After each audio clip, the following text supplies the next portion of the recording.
السلام علیکم ورحمۃ اللہ وبرکاتہ۔ ویلکم اسٹوڈنٹس، آپ موجود ہیں اسلامک اسٹڈیز کی کلاس میں۔ آج کی کلاس میں انشاءاللہ العزیز ہم جانیں گے پولیٹیکل سسٹم آف اسلام کے بارے میں۔ اسلام کا سیاسی نظام کیا ہے، سیاست بیسیکلی کہتے کس کو ہیں، اور اس حوالے سے اسلام نے ہماری کیا رہنمائی کی ہے، ان تمام کویسچنز کے آنسرز فائنڈ آؤٹ کرنے کی کوشش کریں گے۔ آئیے تفصیل کی طرف چلتے ہیں۔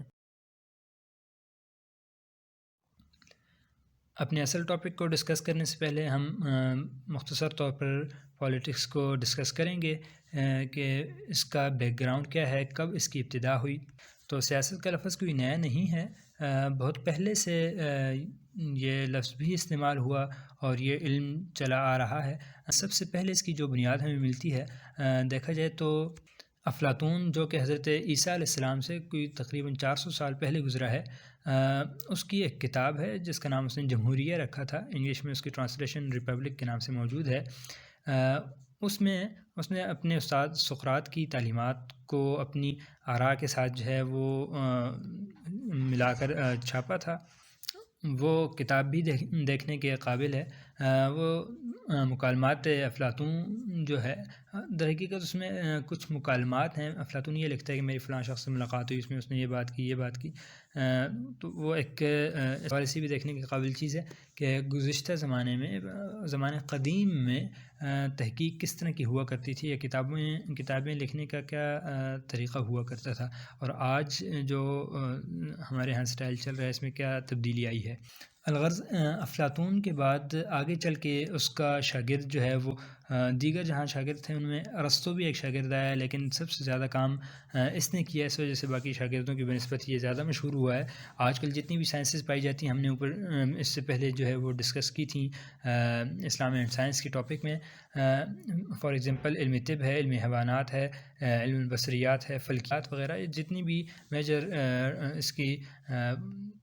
کائنڈز ہیں، وہ تقریباً سبھی جو ہے ان کی بنیاد ارسطو نے رکھ دی تھی، اور ان کے بارے میں ڈسکس کیا تھا کچھ نہ کچھ۔ اسی طرح اس کی کتابوں میں ایک کتاب جو ہے وہ سیاست کے نام پر بھی، اس نے خود ہی اس کا نام سیاست رکھا تھا، اس کا بھی انگلش ورژن موجود ہے۔ اور کہا جاتا ہے کہ بعد کی جتنی بھی پھر کتابیں آئی ہیں سیاست کے حوالے سے، ان سب میں بنیاد اسی ارسطو کی کتاب کو بنایا گیا ہے۔ الغرض اس کی کتاب ہو یا افلاطون کی کتاب، ان لوگوں نے اپنی باتوں کی بنیاد جو ہے وہ محض خیالات پر رکھی، ایک اندازہ لگایا کہ شاید اس طرح سے ہوا۔ آگے چل کے ہم تھیوریز ڈسکس کریں گے تو یہ ان کے صرف خیالات تھے کہ شاید یہ خیال آیا، شاید جو ہے کائنات کا وجود اس طرح سے ہوا، لوگوں کے اندر جو ہے وہ جو حکمرانی کا ایک سلسلہ چلا وہ شاید یوں ہوا ہو۔ لیکن ان کے مقابلے میں جب مسلمانوں کے پاس یہ علم پہنچا اور موسلمانوں کی سلطنت قائم ہوئی، تو مسلمانوں نے جب اس ٹاپک کو ڈسکس کیا تو سیاست الاسلامیہ نامی عظیم کتاب تصنیف کی، اور اس موضوع پر کئی کتابیں لکھیں۔ اور مسلمانوں کے پاس چونکہ شریعت کی روشنی موجود تھی، نور موجود تھا، اس کی بنیاد پر انہوں نے مکمل دلیل سے اور مضبوط بات کی، اور ایک باقاعدہ اس کو علم کی شکل دی، اور پھر اس پر بہت ہی زیادہ جو ہے وہ کتابیں لکھی گئیں۔ الغرض یہ تو پولیٹکس کی ایک بنیاد تھی، ایک بیک گراؤنڈ تھا کہ کیسے اس کا وجود ہوا۔ اب سیاست میں جو سب سے پہلا سوال پیدا ہوتا ہے اس علم کو جاننے میں، کہ دنیا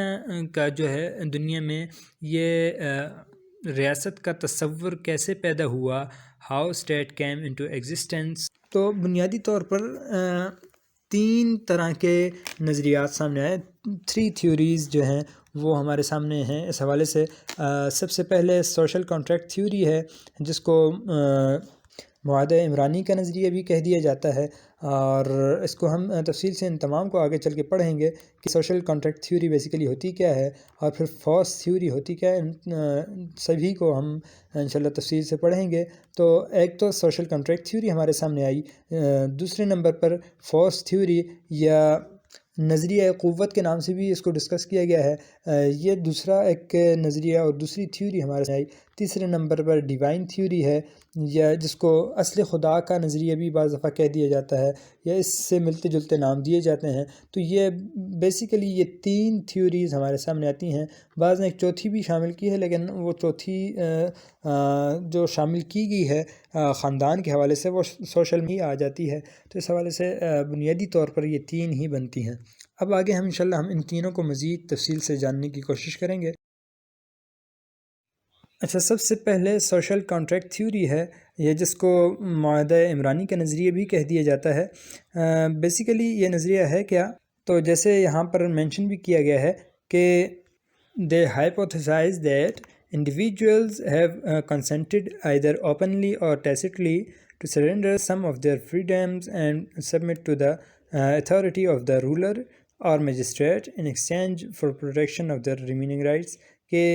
ان لوگوں نے یہ ایک آپس میں معاہدہ کیا. بیسیکلی ان لوگوں کا کہنا یہ ہے کہ جب کائنات وجود میں آئی تو کچھ عرصے تک تو جو ہے کوئی حکومت نہیں تھی، سب لوگ جو ہے وہ بغیر حکومت کے بس انفرادی طور پر اپنی اپنی زندگی گزار رہے تھے. اور اس دور کو وہ اسٹیٹ آف نیچر کہتے ہیں، یعنی فطری دور تھا. ہر ایک اپنا اپنا بس اپنے کام سے کام رکھا تھا، اپنے اپنے زندگی گزارا تھا، کوئی اجتماعیت ان کے اندر نہیں تھی. لیکن ظاہر سی بات ہے کہ جب ہر شخص اپنی انفرادی زندگی گزارے گا تو ہر ایک اپنے مفاد کے مطابق کام کرے گا، اپنا انٹرسٹ اور اپنا بینیفٹ دیکھے گا. تو اور پھر ایک شخص کا جو فائدہ ہے وہ دوسرے سے یقینی طور پر ٹکرائے گا. تو جب ان کے آپس میں اختلافات ہونے لگے، ایک دوسرے سے مفادات ٹکرانے لگے، تو سب نے مل بیٹھ کے یہ سوچا کہ ہمیں مل جل کر ایک ایسا نظام بنانا چاہیے کہ ہمارے مفادات جو ہیں یہ آپس میں ٹکرائے نہیں، یہ جھگڑوں کا سبب نہ بنے. کوئی ایسا سسٹم ہو کہ بات جھگڑوں تک نہ پہنچے. چنانچہ انہوں نے اپنے کچھ اختیارات کو سپرد کر کے انہوں نے ایک جو ہے ریاست کا تصور پیش کیا کہ سب مل جل کر رہیں اور کسی ایک کو ریاست کا سربراہ بنا دیں، اور پھر وہ لوگوں کے لیے زندگی گزارنے کے طریقے اور اصول و قواعد جو ہے بنا لے، وضع کر دے، اور پھر لوگ اس کی پابندی کریں. یہ ایک معاہدہ انہوں نے آپس میں سب میں مل جل کے، اور پھر اس معاہدے کے نتیجے میں جو ہے وہ ریاست وجود میں آئی. یہ ایک مل جل کر جو انہوں نے کانٹریکٹ کیا تھا، یہ معاہدہ عمرانی یا سوشل کانٹریکٹ کے نام سے جانا جاتا ہے. اور اس میں بیس یہ تھی کہ انہوں نے اپنی مفاد کی خاطر، اپنے فائدے کی خاطر جو ہے مل کر ایک معاہدہ کیا تھا. اس میں سب شریک تھے اور سب نے گویا اپنے کچھ اختیارات کو سرنڈر کیا، ان اختیارات کو جان بوجھ کے انہوں نے چھوڑا اور خود اپنے اوپر جو ہے کسی کو حکمرانی کا درجہ دیا. لیکن پھر آگے چل کے یہ جو ایک تھیوری تھی، اس کو زیادہ فروغ تو زیادہ جو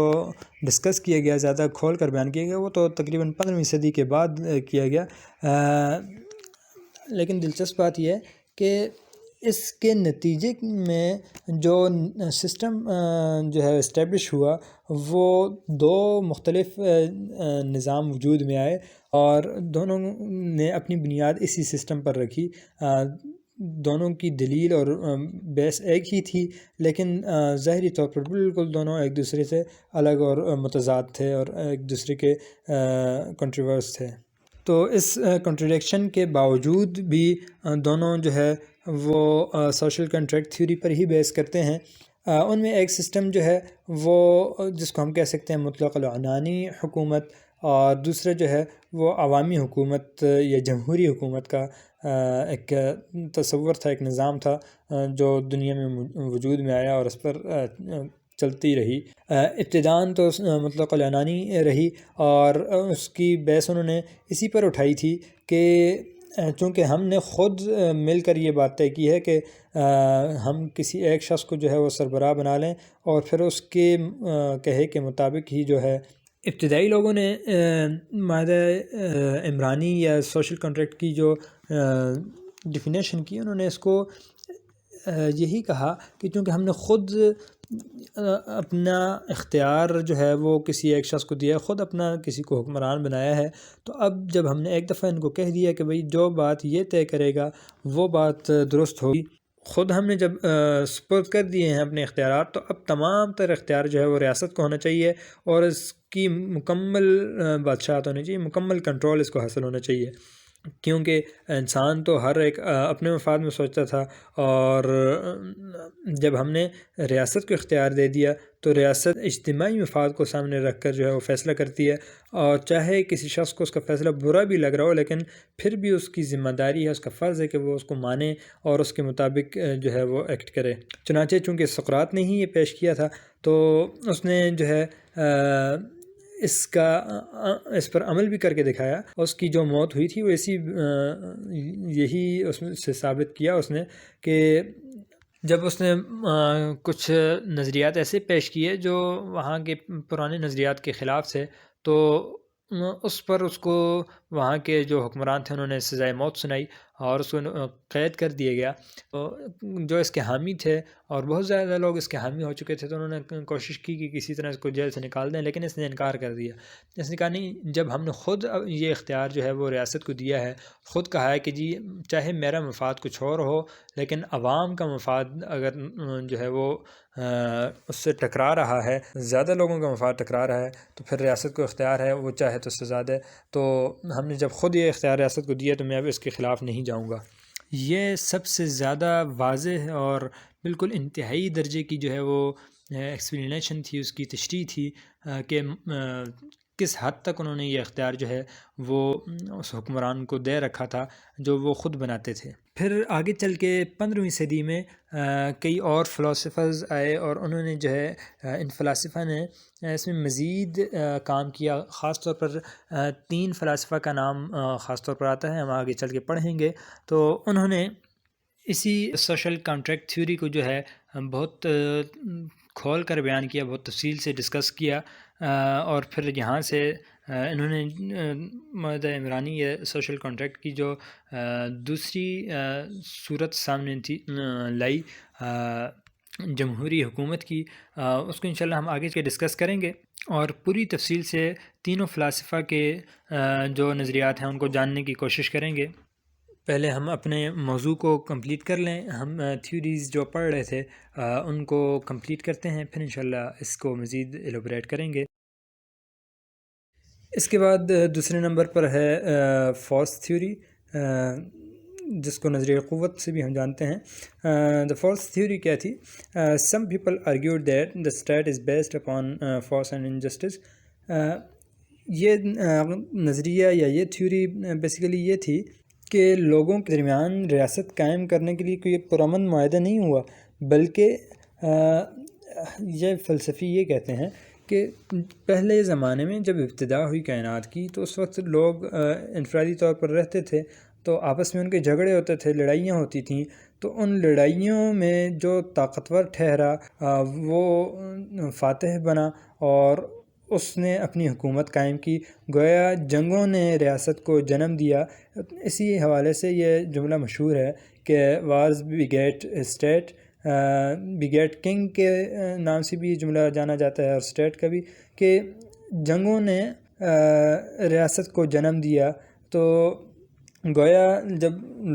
لوگوں نے آپس میں کوئی پرامن معاہدہ نہیں کیا، بلکہ آپس میں جب ان کے مفادات ٹکرائے تو جو کوئی طاقتور تھا وہ حاکم بن گیا، فاتح بن گیا، اور جو کمزور تھا وہ محکوم بن گیا۔ اچھا، اس میں پھر ارسطو کی طرف یہ اس نظریے کی یہ وضاحت منسوب ہے کہ اس نے یہ تشریح کی کہ جو کوئی طاقتور بنا یا غالب آیا، وہ اس کا یہ غالب آنا اور یہ حکمرانی کرنا یہ کوئی غلط نہیں تھا، کیونکہ غالب وہی آیا جس کے اندر کوئی صلاحیت زیادہ تھی، کسی صلاحیت کی وجہ سے وہ حکمران جو ہے بنا اور وہ دوسرے پر غالب آیا۔ جب کسی اہلیت کی وجہ سے، کسی قوت کی وجہ سے دوسرے پر غالب آیا ہے، تو یہ طاقت جو ہے یہ بھی تو ایک صلاحیت کا مظہر ہے، تو جب اس کے ذریعے سے کوئی غالب آ رہا ہے تو یہ کوئی ناانصافی والی بات نہیں ہے، یہ خود ایک عقل کی ماننے والی اور ایک انصاف کی بات ہے۔ اس کے بعد ڈیوائن تھیوری آتی ہے، جو سب سے پہلی اور بنیادی تھیوری ہے اور سب سے مضبوط ہے۔ اصل میں اس کے علاوہ کی جو دونوں تھیوریز تھیں، تو جیسے پہلے بھی کہا کہ ان کی بنیاد ساری کی ساری جو ہے وہ قیاس کے اوپر اور تخمینے اور اندازے کے اوپر تھی، اور کوئی ان کے پاس ٹھوس اور مضبوط کوئی ثبوت نہیں ہے کہ واقعتاً انسانوں کے درمیان کوئی معاہدہ ہوا تھا یا طاقت کے ذریعے سے لوگ جو ہے وہ اقتدار میں آئے تھے، بلکہ ان کی اس تمام تر نظریے کی بنیاد جو ہے وہ مفروضے پر ہے۔ اور غلطی ان کو یہاں سے ہوتی ہے کہ وہ ان کا یہ خیال ہے کہ انسان کو پیدا نہیں کیا گیا بلکہ خود بخود یہ پیدا ہو گیا تھا، اور اس کو جب انہوں نے یہ کہا کہ خود بخود پیدا ہو گیا تھا تو یہ بات بھی پھر ساتھ کہہ دی کہ اس کو کسی خاص مقصد کے تحت خاص تعلیمات دے کر نہیں بھیجا گیا، تو یہ اصل ٹھوکر ان کو یہاں سے لگی۔ لیکن مسلمانوں کے جو ہے اس کو قرآن مجید نے بیان کر دیا، فرمایا کہ سورہ جاسیہ میں ہے ما لهم بذلك من علم انہم الا یظنون، کہ یہ لوگ ما لهم بذلك من علم، ان کے پاس کوئی پختہ یقینی بات نہیں، کوئی علم کی بات نہیں ہے، انہم الا یظنون، یہ صرف جو ہے اپنے قیاس اور تخمینے کی بنیاد پر ہی کر رہے ہیں۔ لیکن مسلمان اور جن کے پاس علم ہے، جو اللہ تعالیٰ پر یقین رکھتے ہیں اور ان کا یہ ماننا ہے کہ یہ کائنات اللہ تعالیٰ نے پیدا کی ہے، اور وہ پھر یہ بات بھی مانتے ہیں کہ اللہ تعالیٰ نے کسی مقصد کے تحت اس کو پیدا کیا ہے، اور انسان کو جو بھیجا ہے کسی مقصد کے تحت بھیجا ہے، جب یہ بات مانتے ہیں تو خود بخود باقی ساری بات واضح ہو جاتی ہے کہ اللہ تعالیٰ نے پھر اس کو زندگی گزارنے کا بھی طریقہ بتلایا، اور سب کا یہ ماننا ہے کہ اللہ تعالیٰ نے سب سے پہلے حضرت آدم علیہ السلام کو پیدا کیا، اور جب اللہ تعالیٰ نے انہیں بھیجا زمین پر تو خلیفہ کے طور پر بھیجا اور ان کو حاکم بھی بنا کر بھیجا۔ لہٰذا جو کوئی بھی اللہ پر یقین رکھتا ہے اسے ان اندازوں کی طرف جانے کی ضرورت ہی نہیں پڑتی، وہ یہ بات مانتا ہے کہ جب بھی جیسی ہی کائنات کا وجود ہوا، کوئی وقت بھی ایسا کائنات پر نہیں گزرا کہ جس میں کوئی حاکم نہ ہوا ہو، یا جب لوگ جو ہے وہ لڑ کے لڑائی جھگڑے کے ذریعے سے کوئی اسٹیٹ وجود میں آئی ہو، یا ان کو کوئی معاہدہ کرنے کی ضرورت پڑی ہو، بلکہ اللہ تعالیٰ نے حاکم بنا کر ہی بھیجا تھا۔ اور یہ جو نظریہ ہے یہ ڈیوائن تھیوری کے نام سے جانا جاتا ہے، اصل خداوندی کا نظریہ بھی اس کو کہہ دیتے ہیں۔ یہ نظریہ صرف مسلمانوں کا ہی نہیں بلکہ وہ تمام فلاسفہ بھی جو اللہ پر یا خدا پر یقین رکھتے ہیں تو وہ بھی اس حد تک تو متفق ہیں کہ جی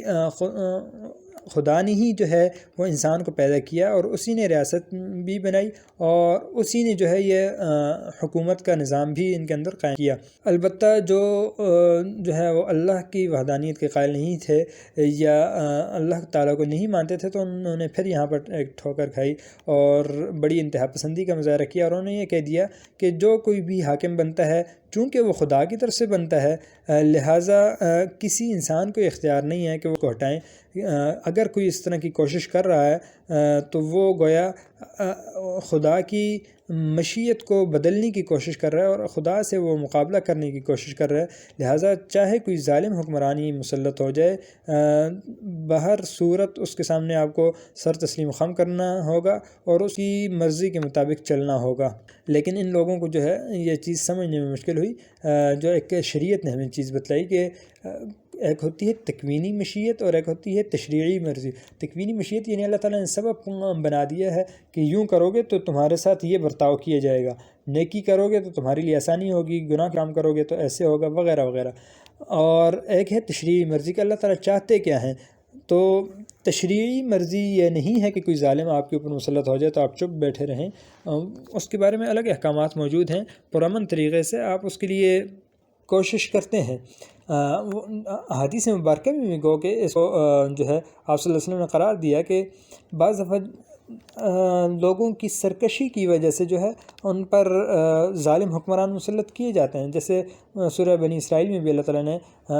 فرمایا کہ ان کے اوپر بھی 2 دفعہ جو ہے ہم نے ظالم حکمرانوں کو مسلط کیا، اور آپ صلی اللہ علیہ وسلم نے حدیث میں فرمایا کہ اعمالکم عمالکم، کچھ اس طرح کے اس کے الفاظ ہیں، اللہ تعالیٰ کی کمی پیشی معاف فرمائے، کہ تمہارے حکام جو ہیں، تمہارے جو سربراہ ہوتے ہیں وہ تمہارے اعمال کا آئینہ دار ہوتے ہیں، اور جیسے تمہارے اعمال ہوں گے اسی طرح کے اللہ تعالیٰ تمہارے اوپر حکمران بھی جو ہے وہ بھیجے گا۔ لیکن یہ اللہ تعالیٰ کا تکوینی فیصلہ ہے، اس کا یہ مطلب نہیں ہے کہ ایسے ظالموں کو ہٹانے کی کوشش نہ کرو اور اچھے حکمران لانے کی کوشش نہ کرو، بلکہ تشریعی مرضی اور شریعت ہمیں یہ حکم دیتی ہے کہ لوگ اپنی بدعمالیوں سے توبہ کریں اور جو ہے وہ حکومت کو درست کرنے کی کوشش کریں، لیکن اس کو یہاں پر یہ چیز سمجھنے کی ضرورت ہے کہ ظالم حکمران ہو تو کوئی مسلح جد و جہد کی ایک ایسی ترغیب نہیں دیتا اسلام، پرامن طریقے سے رہنے کی طرف ترغیب دیتا ہے اور پرامن طریقے سے تبدیلی کی طرف دعوت دیتا ہے۔ اور اس کی مثال یوں سمجھی جا سکتی ہے کہ اگر کوئی شخص بیمار ہو جائے تو اس کی یہ بیماری جو ہے یہ اللہ تعالیٰ کی ایک تکوینی مشیت ہے، یعنی کئی دفعہ ایسا ہوتا ہے، فرمایا کہ جو بخار ہوتا ہے یا کوئی بھی بیماری ہوتی ہے تو یہ اس کے گناہوں کا نتیجہ ہوتی ہے، گناہوں کی وجہ سے اس پر جو ہے آزمائش اور تکلیفیں بھی آ جاتی ہیں، اسی طرح اس کو بیماری بھی آتی ہے اس کے اوپر، تو یہ اس کے گناہ کی سزا بھی ہوتی ہے، لیکن اس کا یہ مطلب نہیں ہے کہ اب وہ بس بیٹھ جائے کہ جی بس مجھے سزا ملی ہے تو اب میں اس کے خلاف کچھ نہیں کر سکتا، بلکہ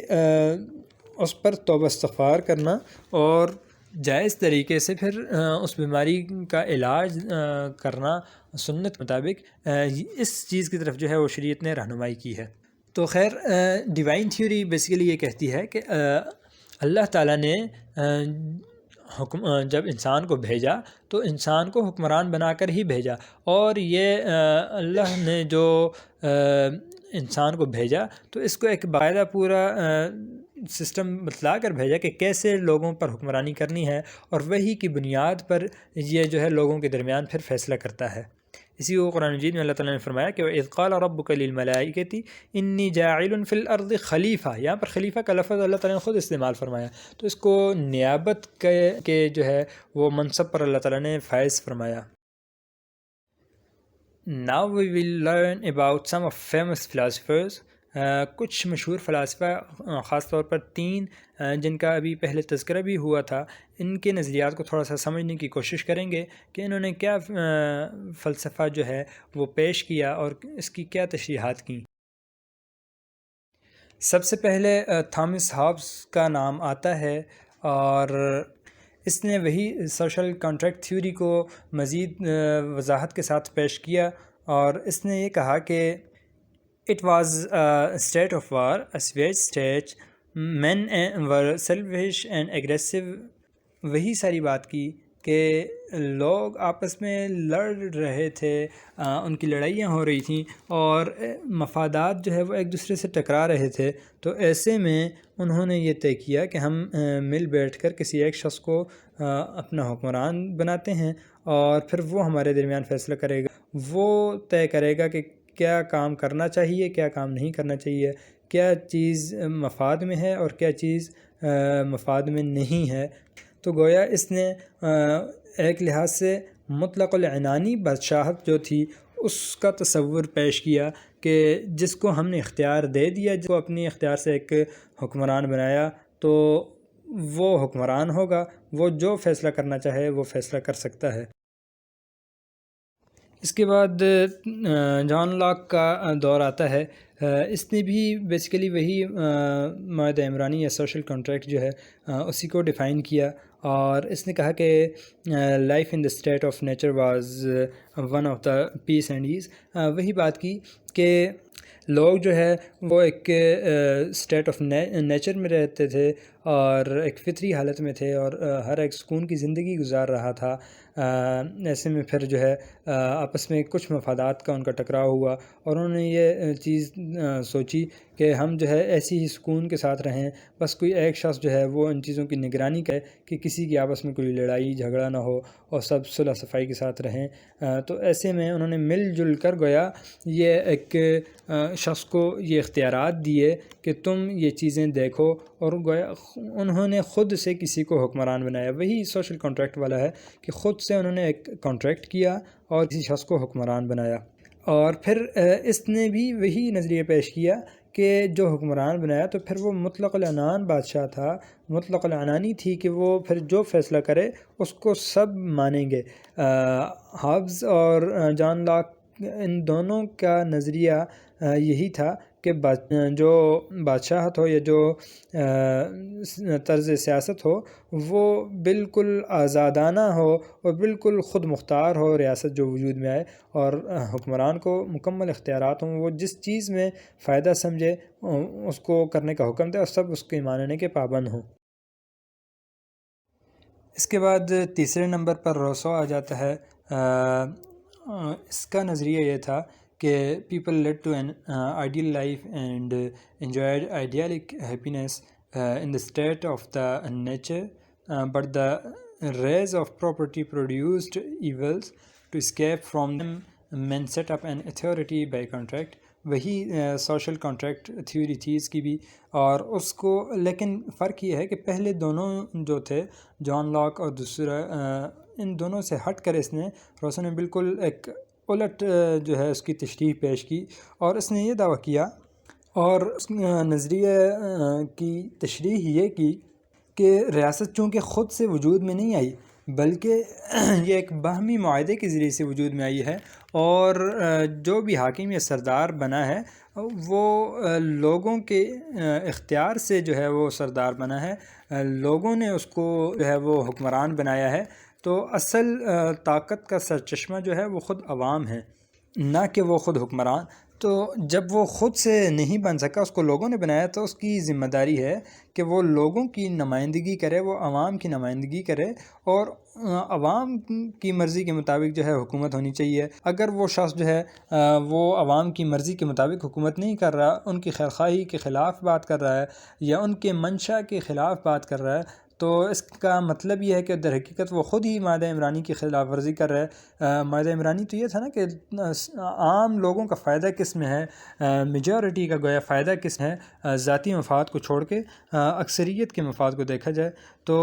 انہوں نے کہا کہ گویا یہ خود جو ہے مادہ عمرانی کی خلاف ورزی کر رہا ہے جب وہ جو ہے اپنی مرضی کر رہا ہے اور باقی لوگوں کا فائدہ نہیں دیکھ رہا، تو ایسی صورت میں وہ معزولی کا مستحق ہے، اور لوگوں کو چاہیے، اور لوگوں کو بلکہ یہ اختیار حاصل ہے کہ وہ اس کو ہٹا دیں، اس کو معزول کر دیں، اور اس کے بجائے کسی اور کو اپنا حکمران بنا لیں۔ گویا اس نے مطلق العنانی حکمرانی کا جو ہے وہ انکار کر دیا، اور اس نے کہا کہ مادہ عمرانی کے نتیجے میں مطلق العنانی حکمرانی وجود میں نہیں ہونی چاہیے، بلکہ ایک ایسی جمہوری حکومت جو ہے وہ وجود میں آنی چاہیے جو عوام کی مرضی کے مطابق چلے، اور عوام کو مکمل اختیار حاصل ہو اور ان کی مرضی چلتی رہے۔ اسی فکر اور سوچ کے نتیجے میں جو ہے پھر فرانس میں انقلاب آیا تھا، اور پھر پوری دنیا میں وہ انقلاب پھیلا، اور اس کے نتائج آج ہمارے سامنے ہیں۔